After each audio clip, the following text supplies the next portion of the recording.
Like styling, dying, cutting, like that. We were doing the stuff. Wait, where do you mention the places you mentioned, like biology? I drew it out, right?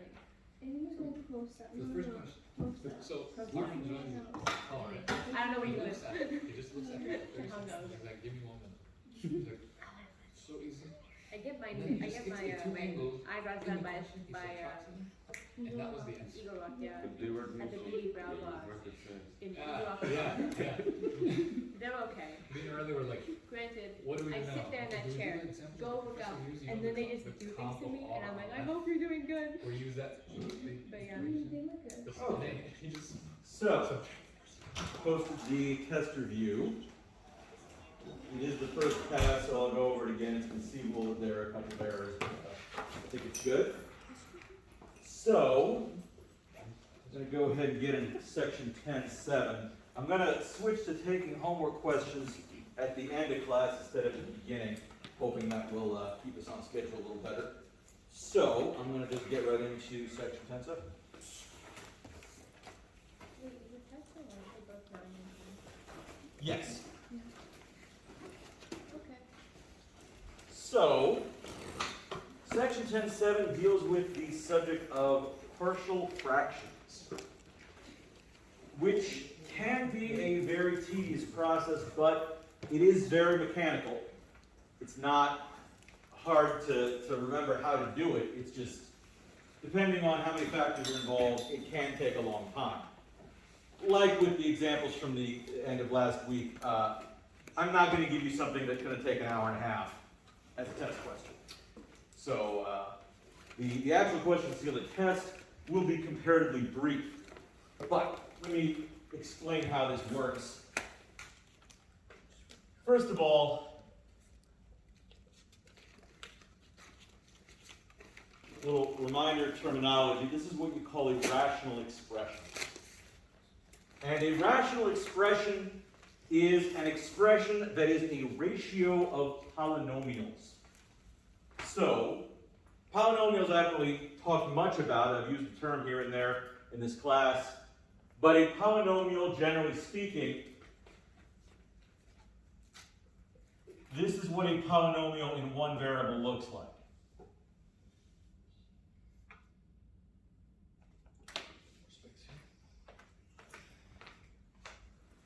And I mean, you're familiar with polynomials, you've worked with them quite a bit. Just making sure we're on sound footing here.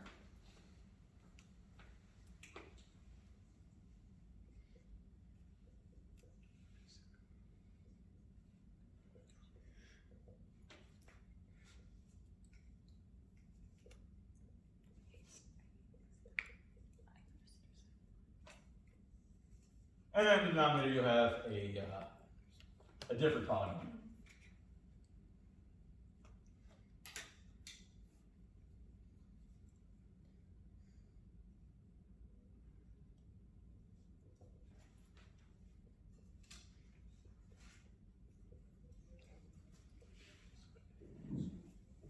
So those are the general forms of polynomials, and we have here the general form of a rational expression. The exponents can be anything, but they're always integers. And the coefficients can be any real numbers. I mean, these can, of course, be expanded into complex numbers, but we're not going to deal with complex numbers at this point. So, m and n can be any integer. You can have a 10th degree polynomial, a 50th degree polynomial. Most of the time, we don't work with polynomial degrees above, 3 or 4. Just because it gets really, really time consuming and often. And the rules don't really change, so there's no real need to go into that level of detail. So the degree of a polynomial is, well, what would be the degree of the polynomial in the numerator of this expression? N. In the numerator it's n. And the degree in the denominator is m. The degree is simply the highest exponent present in a polynomial. So, if you're dealing with a quadratic expression, the degree is 2. If you're dealing with a cubic expression, the degree is 3, etc. So, for reasons that I don't really have the foundation to go into in this class, but you will see this again in calculus. It is easier to work with rational expressions of lower degree, particularly in the denominator. You want to get the degree as low as possible. So, if I'm faced with 1 over x, for example, there's really nothing I can do to reduce that any further. Likewise, if I have 1 over x squared, there's probably nothing to be done. But, if I have, for example, the rational expression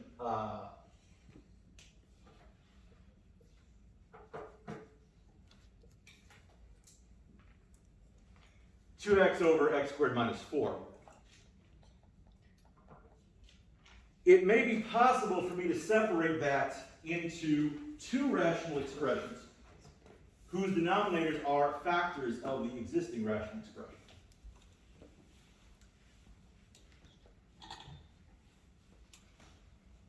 It's easy for these to go off the rails if I come with them off the top of my head, so I'm going to actually work from the homework assignment here just to avoid anything too awkward happening.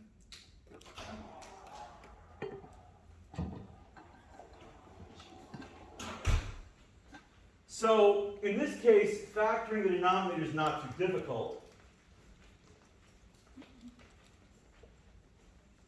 If I were to factor the denominator as much as possible, what would I end up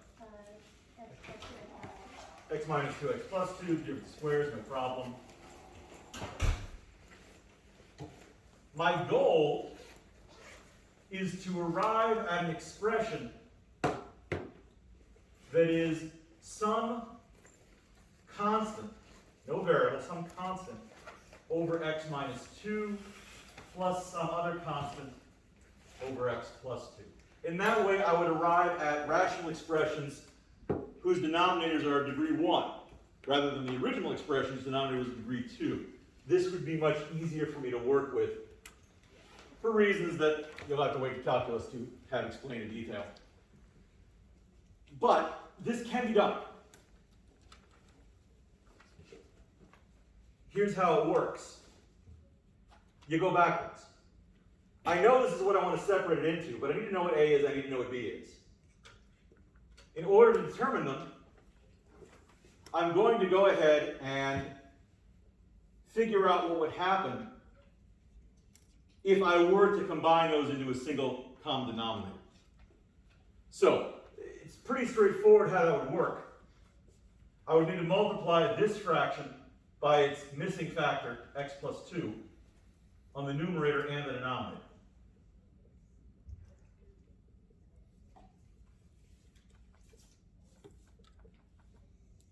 Likewise, the second fraction is missing the factor of x minus 2, so I'll multiply it on the numerator and the denominator.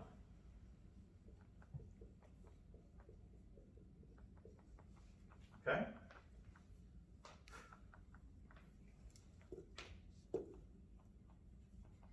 Does that make sense so far? Okay. Here's the thing. If I combine these, I'm going to get ax plus a2, 2a, that's just doesn't really matter.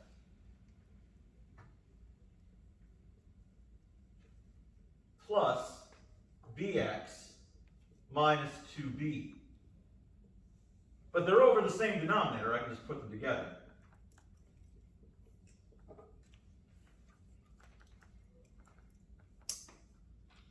And I have some like terms. They might not seem like terms because they involve a's and b's, but I'm talking about the variables. So, in terms of the variable x, ax and bx are like terms. Likewise, 2a and negative 2b are like terms because they're both constants.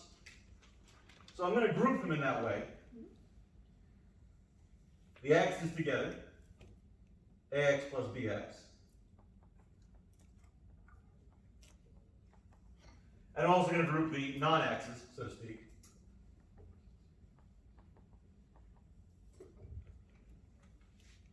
The denominator is the same. Now, of course, I could multiply the denominator out, but it really doesn't matter, because I'm not going to work with the denominator. It doesn't matter at all. What matters is that this is meant to be equal to this original factored form. But different powers of the variable are linearly independent of each other. What I mean by that is there's no way for me to arrive at a sum of 2x other than ax plus bx equaling 2x. There's no way to make 2x's or any number of x's out of these terms because they don't have any x's in them. There's no way for those to ever come together and make an x. Which means that this numerator, 2x equaling ax plus bx plus 2a minus 2b necessitates that the x terms are equal on both sides of the equation and that the constant terms are equal on both sides of the equation. Now you might not see a constant term on the left, but we can always just invent one. The x terms are pretty straightforward. I'm saying that ax plus bx must be equal to 2x. And then I'm going to say further that 2a minus 2b must be equal to what? 0. Because there's no constant term over here, these must cancel each other out.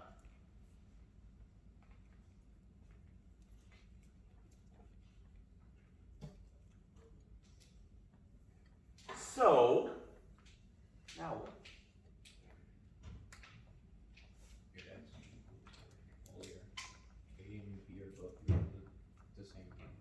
That is true. A must be equal to B. And knowing that is going to pretty much finish this off. But they're not always going to be quite this straightforward. I mean, suppose I had 2x plus 3 as my numerator instead. Everything would go exactly the same way, but 2a minus 2b would have to be equal to 3 instead. Does this look familiar? It's a matrix. You could represent it as a matrix. What it is a system of linear equations. Linear in A and B. Now, depending on how complex this gets, they may not be linear in X, but I'm not looking for X. X is a variable. It should be free to be anything. I'm looking for A and B. So, since X should be able to be anything without causing any problems, I can rewrite this equation using only the coefficients. In other words, a plus b has to equal to 2. Down here, 2a minus 2b has to be equal to 0. And there's a nice linear system. How do we solve linear systems? Matrices certainly would work. For a 2 by 2 like this, it might be, using a machine gun as a fly swatter. But it would certainly work. If I created an augmented matrix, it would go 1, 1, 2, 2, negative 2, 0. And I could row reduce. Should work just fine. Question? Elimination is also great. With a 2 by 2, elimination is probably going to be fast. I would simply multiply the top row by 2, add it to the bottom row, add it with 4a equals 4, a equals 1, and as Daniel pointed out, a and b have to be the same number, so b also is equal to 1. You can also row reduce the matrix, you'll get the same result. The methods that you prefer, it doesn't matter to me how you solve this linear system. Bear in mind, you're not going to be allowed to use a calculator on the test. I mean, you'll be able to use a calculator, but not a calculator that can handle matrix operations. So make sure it's something that you're comfortable doing by hand. So the upshot of all of that is that the original rational expression, 2x over x squared minus 4, is also equivalent to 1 over x minus 2 plus 1 over x plus 2.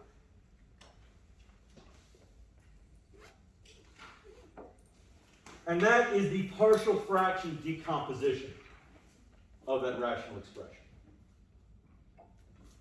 For reasons that have to do with antiderivatives, which you'll cover in calculus, this expression on the right is much, much easier to work with than this expression on the left. So when faced with rational expressions, you need to be able to decompose into partial fractions for the sake of integration. There are a couple of ways it can play out. I'll show you kind of the broader framework here.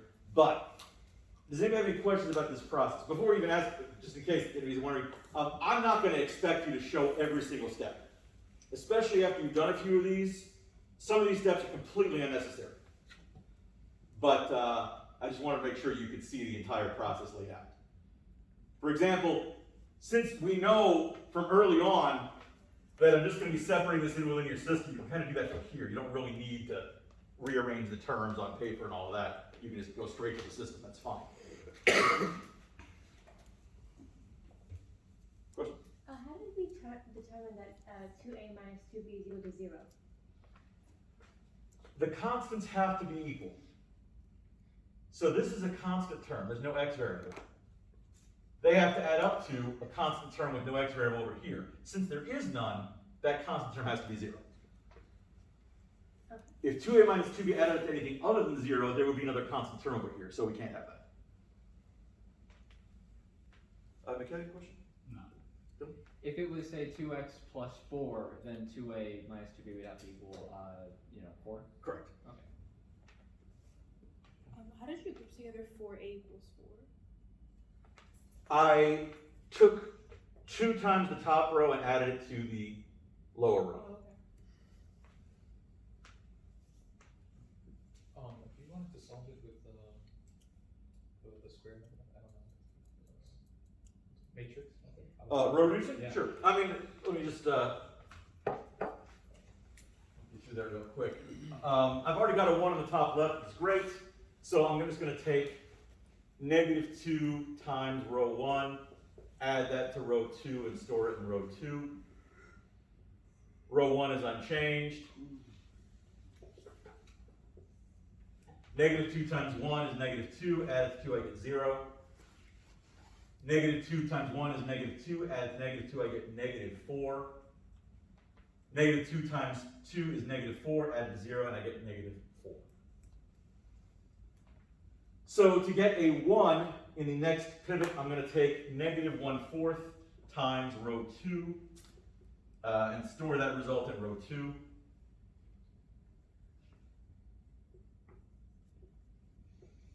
Row 1 is again unchanged, 1, 1, 2. But if I multiply the second row by negative 1/4, I'll get 0, 1, 1. And then if I want to row reduce completely, I can zero this out by taking negative 1 times row 2,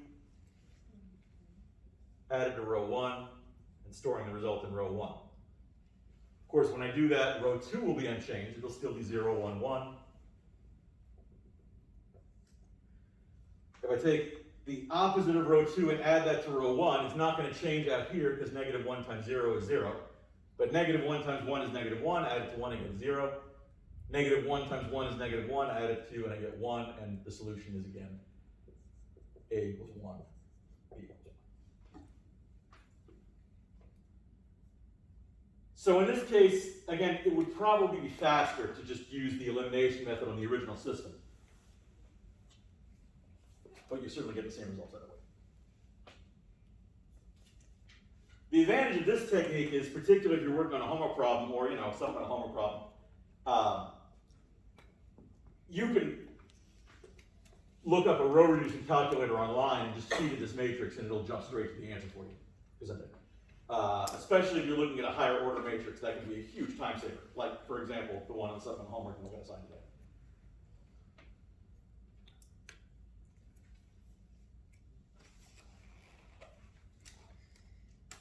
Good. Any other questions about this?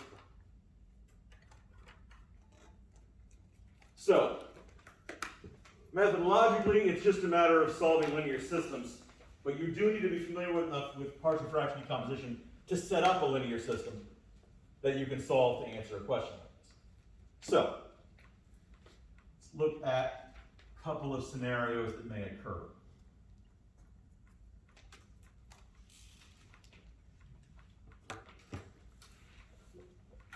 If a factor in the denominator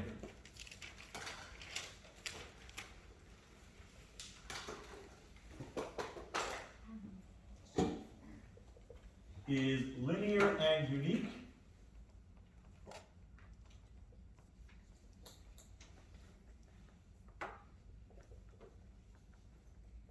it gets a constant numerator.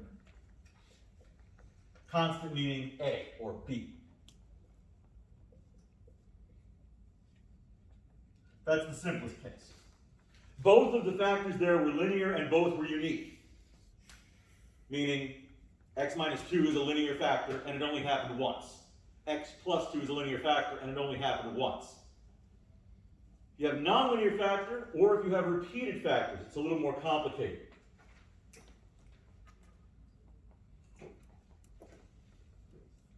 If a factor is not unique, and I'll show you what this looks like in just a second, but basically, multiple fractions are necessary.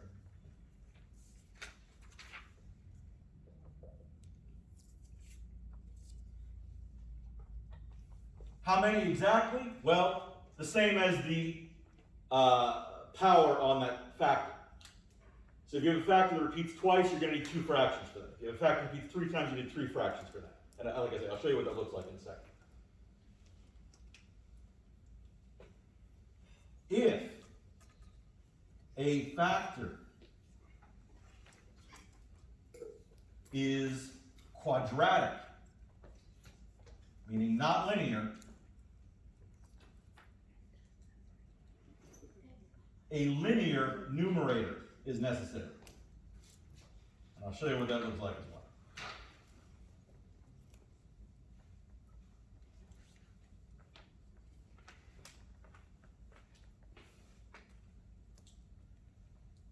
So I'm not going to work these out because they're a little lengthier than would be good for that, but it'll help you see the exact structure of the decomposition. Suppose I have a rational expression x minus 2 over x to the 4th. And I want to separate that out into partial fractions.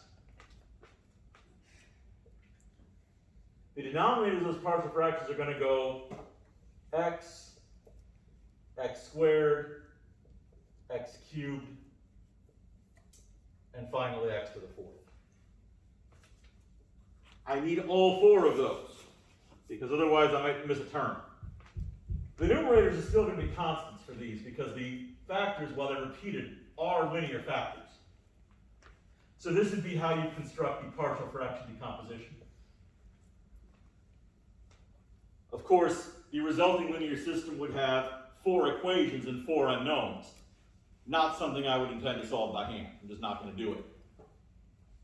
For that, I would definitely want to make a calculator.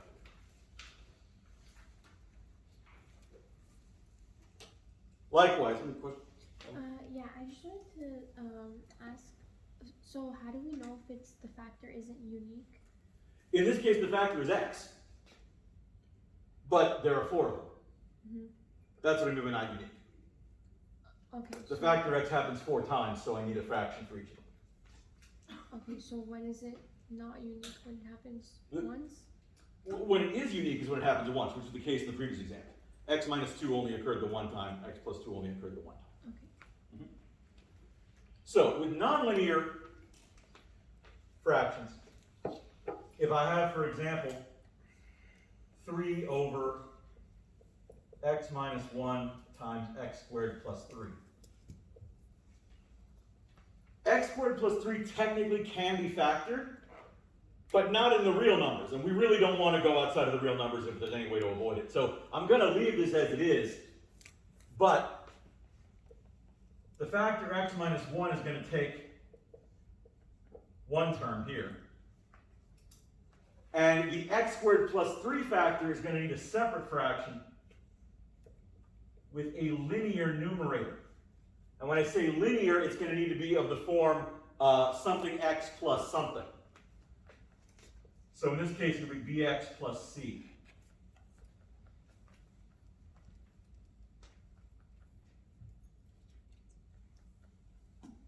Basically, it'll scale up if you have cubic or quartic factors. We're not going to deal with examples like that. But the degree of the numerator of a partial fraction should always be one less than the degree of the denominator, unless it's a repeated factor, in which case the degree of the numerator doesn't rise, even though the degree of the denominator does.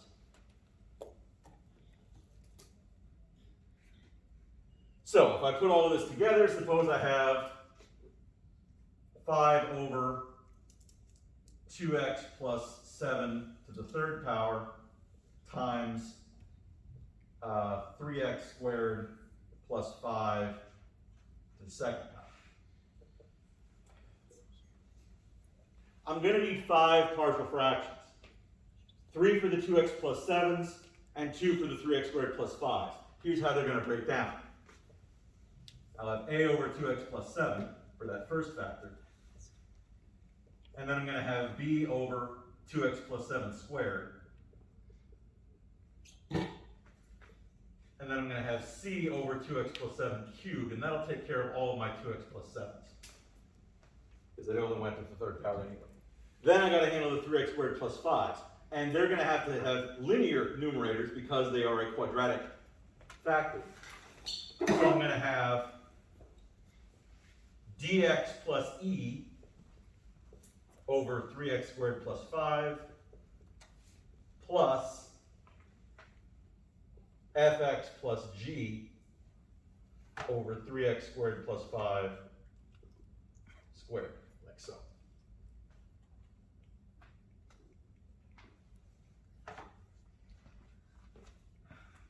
Solving would be another nightmare. For one thing, how many unknowns would I be solving for here?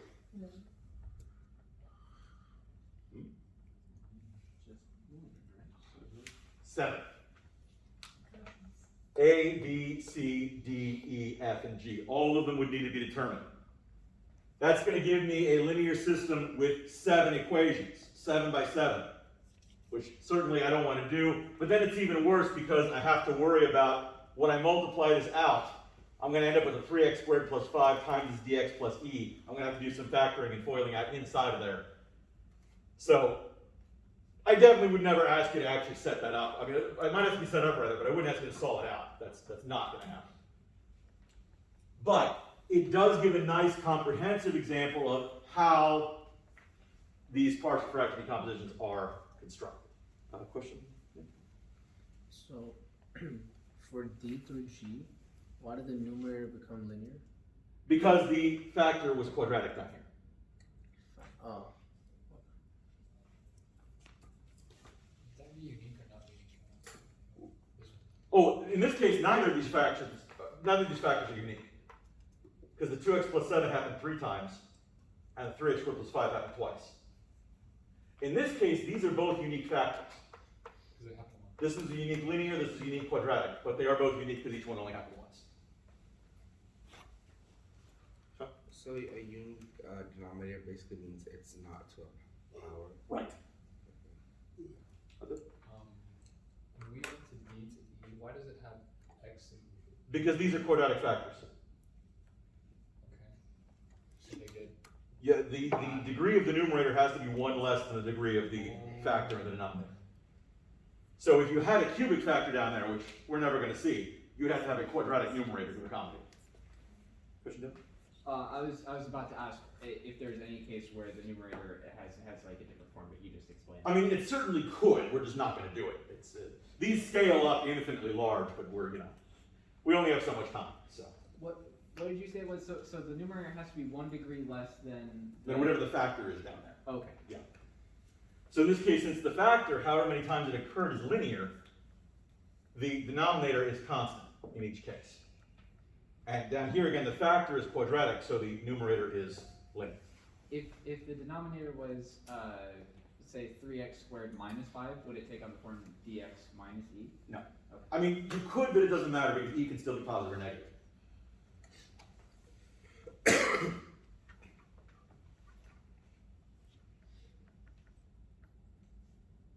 Of course, when we're talking about polynomials and factoring, I might not give them to you in factored form, which means you need to be able to factor whatever polynomial the denominator starts off with to get there.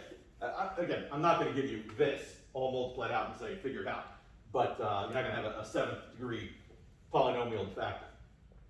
But a second or even a 3rd degree polynomial, provided they're in a convenient form, shouldn't be out of bounds. So, let me walk through a slightly more complicated example. Does anybody have any questions before I proceed? Okay. I have one. Yes. For 2x plus 7 to the cubed, why is the degree of the...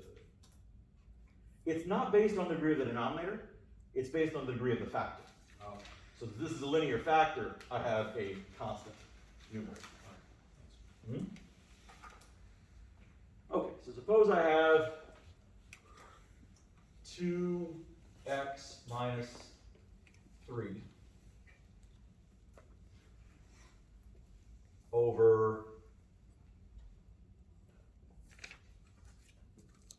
x cubed minus 9x.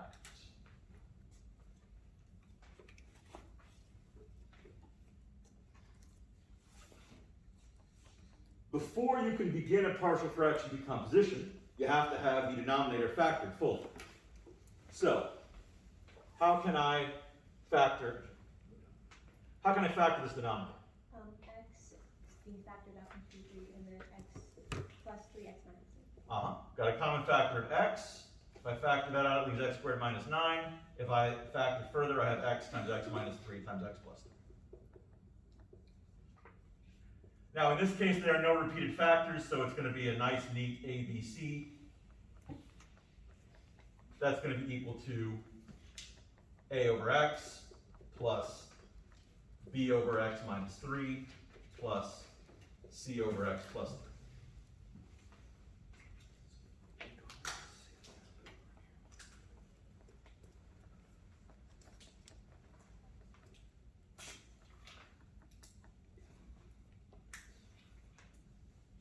So, I'm going to need to apply every missing factor to each fraction.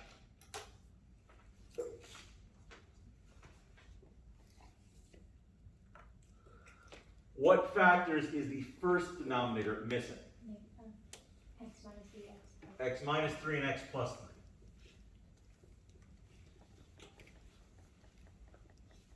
And I'm just going to have, well, no, d might be confusing to you, might think it's unknown. I'll just say DEN down here for denominator. We're never going to touch it, so there's no need to even write it out. Just it's the same thing every time.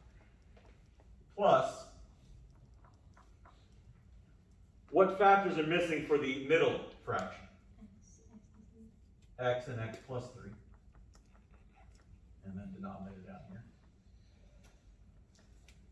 And the third fraction is missing the x and the x minus 3.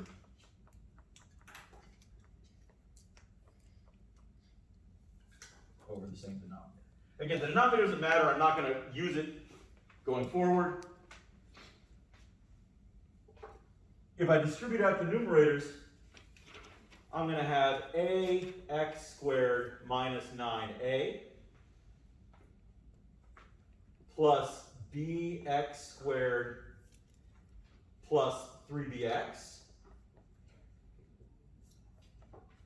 plus cx squared minus 3cx.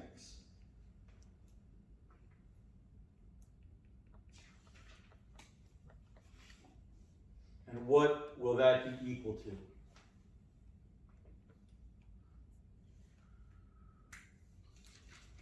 X minus 3?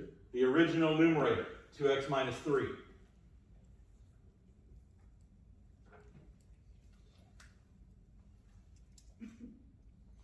That's almost going to get us to the linear system, but before I proceed, just make sure everybody catches up. Any questions about this so far? Yep. So the denominator is x times x minus 3 times x plus 3? True. Okay.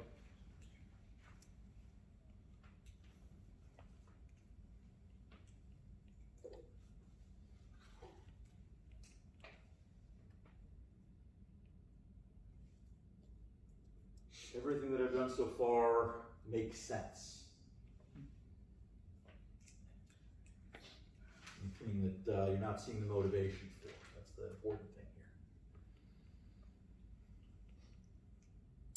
In practice, most students are able to reproduce mechanical processes as long as they know what the motivation is. So, got to make sure that you know why and how we got here so far.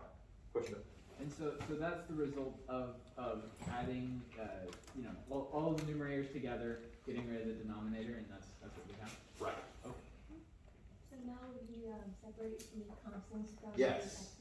The linear independence of powers of x guarantees that the x squareds on the left have to add up to the x squareds on the right. The x's on the left have to add up to the x's on the right, and the constants on the left have to add up to the constants on the right, which means this is going to come out a lot easier than it looks. Looking at the x squareds, and I don't need the x squareds, because if x squareds add up to x squareds, just how many of them are there? A plus b plus c is equal to 0. Because there is no x squared on the right, so they have to cancel each other out. If I add up the x terms, I'm going to have 3b minus 3c is equal to what? 2. The number of x's on the left has to be equivalent to the number of x's on the right.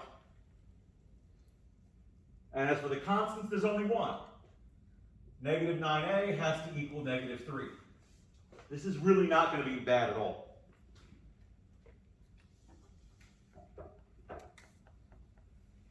So we're using the 2x minus 2 as reference to what we're going to do on the left-hand side. Yes. Yes, in other words, the x squareds on the left have to add up to the x squareds on the right.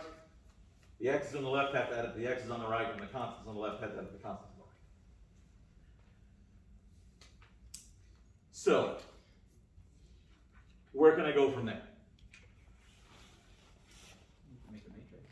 I could make a matrix, but that might be jumping the gun a little bit. You can substitute for the parallel solving for A. You can substitute. I can work with that bottom equation, yeah. A is the only unknown in that equation. So I can figure out what A is pretty easily. Or what I did. Divide both sides by Yeah, negative. dividing both sides by negative 9 will tell me what A is right away. A is 1/3. Let me put a box around that because I'm going to need it in the future. Knowing that A is 1/3, I can replace A with 1/3 in the other equations. It doesn't show up in the second equation, so that is no value, but in the top equation, I can now see that 1/3 plus B plus C is equal to 0. And of course, I have 3B minus 3C is equal to 2. Now, this is actually a 2 by 2 system. I only have 2 variables and I have 2 equations, so we're good to go there. Question is, how do I approach continuing? Couple of options. What would be one thing I could do? Well, you can substitute A in the first one. I already did that. You could add a 0 to fill in the place for A. Could do that, but that's not necessary. That would be kind of pretending there are more unknowns than there are. We could multiply the top by 3 and then add it to. I can proceed to eliminate another variable. I can eliminate the C by adding the top equation, multiplying the top equation by 3 and adding it to the lower equation. That works perfectly fine. Great idea. What if I also make the A variable into 1? Well, there's no A variable. Well, what's 1? It would make the 1/3 into a 1. But You can subtract. since the it's not a variable, it doesn't really matter. You can subtract the 1/3. I could also subtract the 1/3, and that it would look more like a linear system that way. So if I went that route, I'd have B plus C equals negative 1/3, and 3B minus 3C equals 2. That might be a little more recognizable as a linear system now. So I could solve that in a couple of options. I could use elimination, I could augment a matrix and row reduce. If I were going to do it that way, I might prefer to multiply this row by 3 first, except that was already a 1, so why mess with it? So this is fine. That works very well, but multiplying the top row by 3 and adding it to the second row is maybe a little more direct in this case. If I multiply the top row by 3, well, I'm going to get 3 times a third is 1, which added to nothing is 1. If I multiply b by 3, 3 times b is 3b, added to 3b, I'll get 6b. If I take c times 3, I'll get 3c, adding to negative 3c will become 0. And of course, 3 times 0 is 0, so if I add it to 2, I'll still get a 2. But cutting the c out means that now I'm down to a single unknown. I can figure out what that is. How can I proceed from there? Subtracting 1 from both sides gives me 6b is equal to 1, and dividing both sides by 6 tells me that b is 1/6. 2 down, 1 to go. What do I still need? I still need c. There are a couple of ways I could approach getting c. What would be one option? Go to the d plus c with negative 1/3 and this up the. I could use this equation, although if I was going this route, I probably wouldn't have this equation. We could just use a plus b plus c. I have various equations that involve a c. And as long as I have everything else, which I do, I can set that up however I want. Plugging in a equals 1/3, b equals 1/6, solving this for c, that would work just fine. Alternatively, I've got 3b minus 3c equals 2 here. I can plug in my b right there, still get c. It really doesn't matter, as long as I pick up c somehow. So if I go all the way back to the original, I'll have 1/3 plus 1/6 plus c is equal to 0. How would I go about solving that equation? You can add 1/3, 1/6, and then subtract. 1/3 and a 6th, I can get a common denominator. That'd be 2/6 plus a 6 would be 3/6, or 1/2 plus c is equal to 0. And then of course if I subtract 1/2 from both sides, we should be done.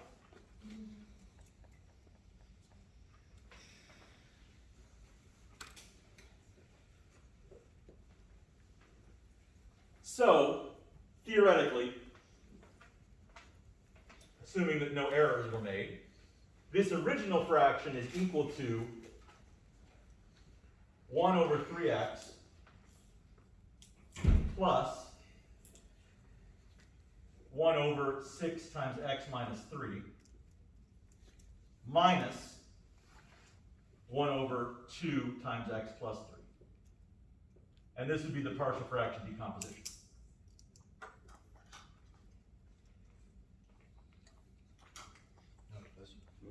I don't see how we got from like a plus b plus c equals 0 equal to 1/3 plus b plus c equals 0. And Well, how- we know that b is 1/6. No, I'm feeling like before that. How did we get from 3b minus 3c equals 2 to 1 plus 6b? I took 3 times the upper equation and added to the lower equation to cancel the c. Oh, is it the matrix thing you were talking about? Yes, row operations, however you look at it, they always work. If you have a system of equations, you can add multiples of one equation to another equation. If you have it in an augmented matrix form, you can add multiples of a row to another row. And that's always an option. So if you set this up as a linear system like this and solve it using, row reduction, that's fine too. You'll get the same results in the end. If you compose a matrix, if you augment a matrix going 1, 1, negative 1/3, 3, negative 3, 2, and row reduce that, you'll still end up with b equals 1/6 and c equals negative 1/2. Question? I'm just a little confused how we got, I know how we got all our A, B, and C values, but where do you plug it back into the equation to get your final answer? Here's where I have a, b, and c written out. Okay, so, but the A and B and C's go to the denominator, right? A's got to go with this one. Okay. Now the reason the 3 ended up down there is because a is 1/3. If a had been 5, it would be 5 over x. Oh. But because a is 1/3, it is 1 over 3x. Oh, okay, got it. Thank you. Sure. I'm a little confused on the values for like A, where you got A. A was the first one, Yes. because I had an equation that had a and nothing else. So I was able to just solve that directly by dividing both sides by -9 and finish that one off. In terms of matrix row reduction, that's sort of like having one row that has a bunch of zeros in it already. It's ready to go. Which is a really important thing when you're doing these by hand. Identifying faster ways through the process can save you a lot of time. Could I have done this by painstakingly getting a 1 in each column, zeroing everything else out, etc.? Of course. But it probably would take me twice as long. So, spotting those shortcuts is a big question. So just to confirm, when it was a plus b plus c equals 0, that was because we had no x squareds on the right hand side? Exactly. All of these x squareds have to add up to absolutely nothing, because there's no x squared over here. And 3b minus 3c because we had the 2 on the Because the x's have to add up to the x's, Okay. and then the constant has to add up to the constant.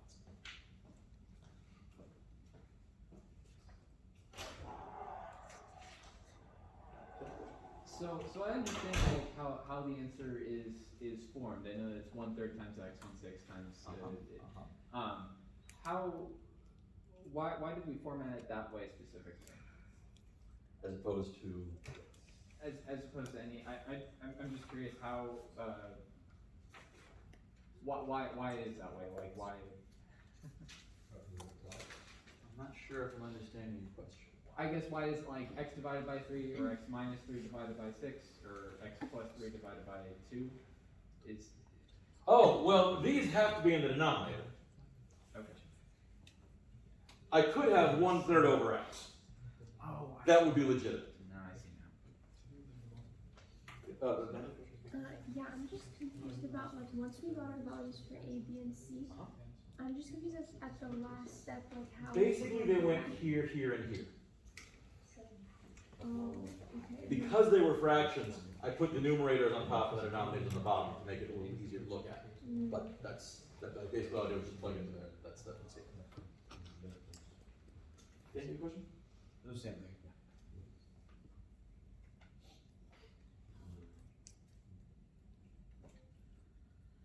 So it's not a complex fraction, we're not like putting like 1/6 over. I mean, you should never leave a complex fraction at the end. It's okay for you to write it that way first, but then you should get it to this point after.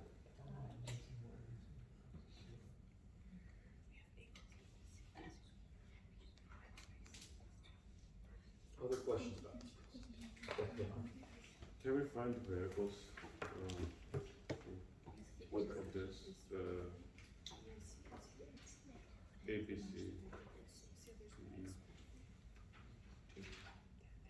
Or the, yeah, we just found A, B, and C. No, this is different. Can we do this one now? Oh, this one? Absolutely not. What? This would take a day. There's no way. I'll show an example with a linear numerator, but not that one. So, I mean, it would take me hours. There's no way that I would be able to do all that. Other questions about it? I will show one more example involving a quadratic factor, just to help clarify that.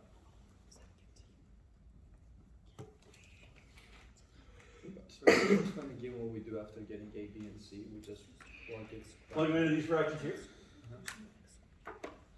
Since the A, B, and C are themselves fractions, I separated this so that the numerator of that fraction went up top and the denominator went down. So since A was 1/3, I wrote this as 1 over 3x. Okay.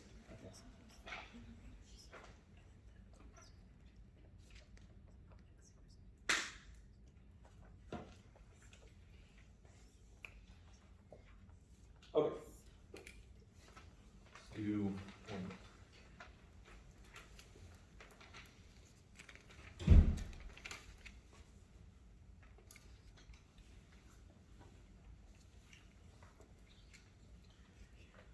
So suppose we have 3x minus 1 over x squared well,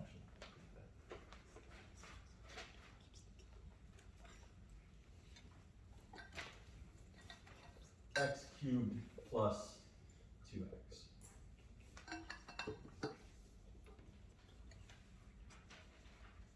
So I'm going to have to factor first, and of course, all I can do is factor out an x in the denominator. Because while x squared plus 2 technically can be reduced to linear factors, you can't do it in the real numbers. We're not going outside of the real numbers. So I'm going to decompose this into a over x plus bx plus c over x squared plus 2.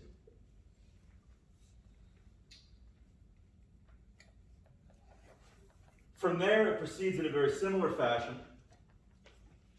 I multiply by the missing factor, so I'm going to have a times x squared plus 2 over the denominator. I'm going to have bx plus c times x over the denominator. So that's going to give me ax squared plus 2a plus bx squared plus cx over the denominator. This is actually even easier. Because that numerator, ax squared plus 2a plus bx squared, etc.,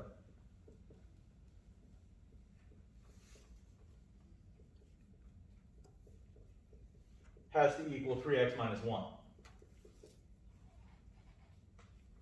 Linear independence still applies. The x squareds have to add up the x squareds and so forth. So the x squared coefficients, a plus b, adds up to 0. The linear coefficients, I'm just going to have c is equal to 3. Done. The constant coefficient, 2a is equal to negative 1. Also done.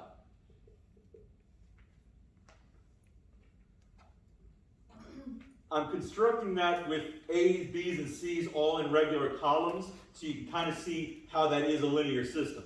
But we're not going to solve it that way. It's just so much easier to go direct. Right? I already know what c is, for example. That's over. And what will be a good next move? Divide negative 1 by 2 to get A is ready to go. If I divide both sides by 2, I'll find that a is negative a half.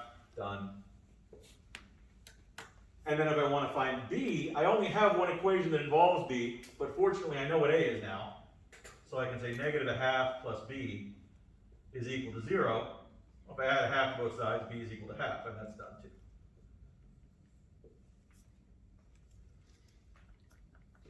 So, since a was negative a half, I'm going to make this negative 1 over 2x for the first fraction. The second fraction is a little tricky because I've got one term that's a fraction, but it's kind of messy. So, constructing this, I'm going to actually write it all out and not try to do it in my head. I know that b is a half, so that's 1/2 x plus c, which is 3, over x squared plus 2. But I don't want to leave it like that. So I'm not going to box that, even though that's basically the decomposition. I'm going to go over here. You don't want to have a fraction inside of a fraction. So that has to be fixed. Not a big deal, but it's just one last step. How do I fix that?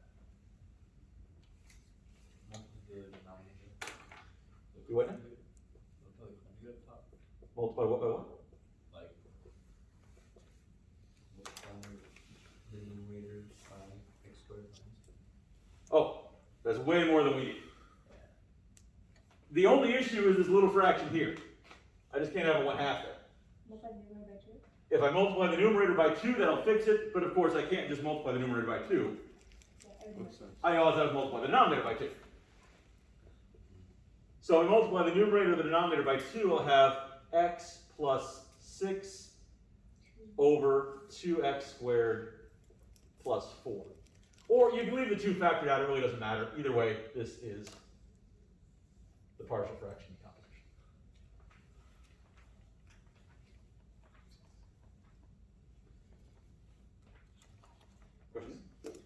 In the second step, I understand that the denominator has, oh no, above it. Yeah. I understand why the denominator is that way, but why does the numerator take bx plus c? Is that because the original form had that? Like the original? No, this is simply because the factor down here is quadratic. But why does it look like that? I'm saying bx plus c. Why Well, it not has to be c? 1 degree less.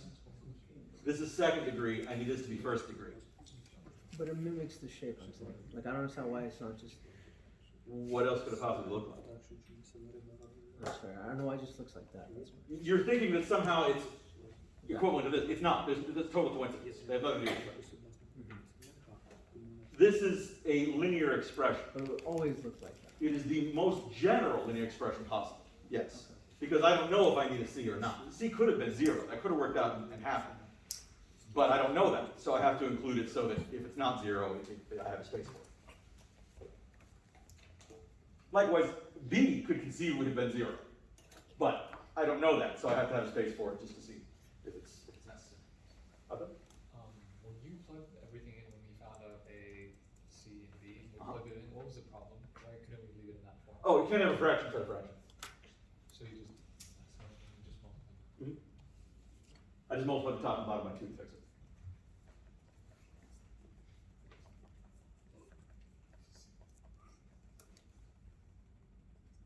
Good. So as you can see, even though the possibility of a horrendously long problem exists, these often don't take all that long because a lot of stuff just drops out. Yeah. The a over x plus bx plus 3, for that one I don't understand why it's bx plus c if it's, the original one is, 3x minus 1. This has nothing to do with this. So where do you get that part of the thing from? I needed an x term and a constant term. I don't know if they're necessary or not, but I have to represent them in case they are necessary. So because this was x squared down here, I needed something x and something with no x. I used b and c just because I already used a. But it really doesn't matter what labels they were. I could have called this ex plus f just as easily. It's just I need something with x and something without x. And that's because the denominator is quadratic? So Exactly. linear? Yeah, you have to drop exactly one exponent when you compare the denominator to the numerator. And when it's quadratic, it's not unique, right? No, of course, this one is unique. Yeah? Non-unique would be if this had been to the second power. Then I'd have to double up on Because the whole thing has to be same. Okay.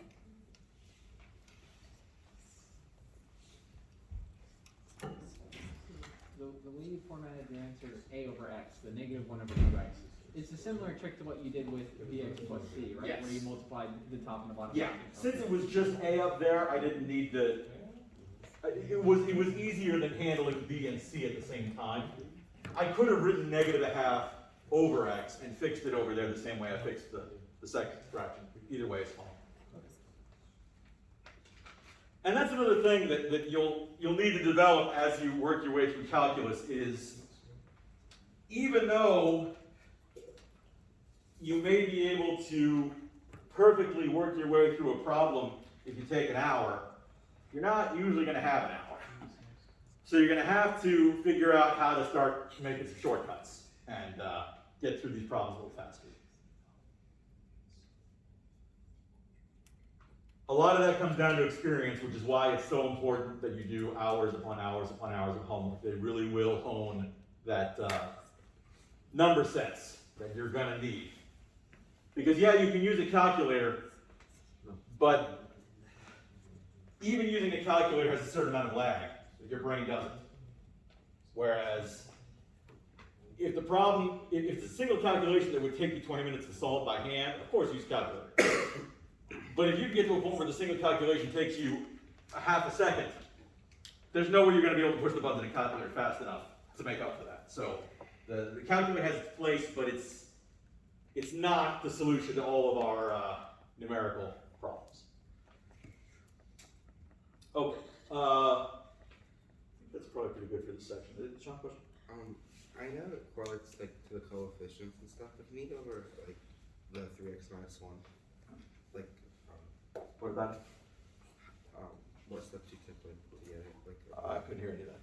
the step top right where it says I know that 3x minus 1 has to do with like the coefficients and stuff in the over. So 3x minus 1 just came from here. But in terms of the matchups, the x squareds have to match with the x squareds, the x's have to match with the x's, and the constants have to match with the constants. Since there's no x squared over here, the x squareds over here have to add up to 0. The x over here is just cx, and it has to match up with the 3x. They have to be equal to each other. The only constant over here is the 2a, so it has to be the same as the -1. So 2a has to equal -1.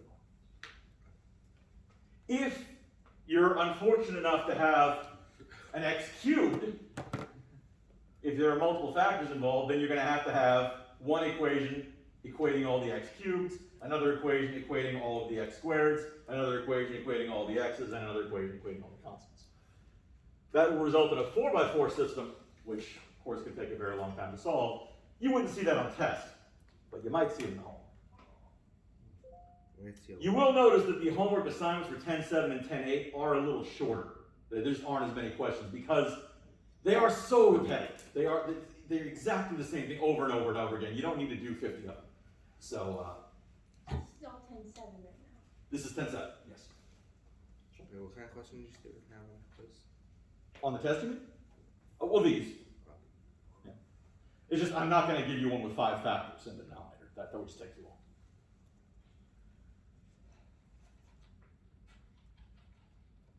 Okay, so why don't we take a break? Come back at, what, noon? 11?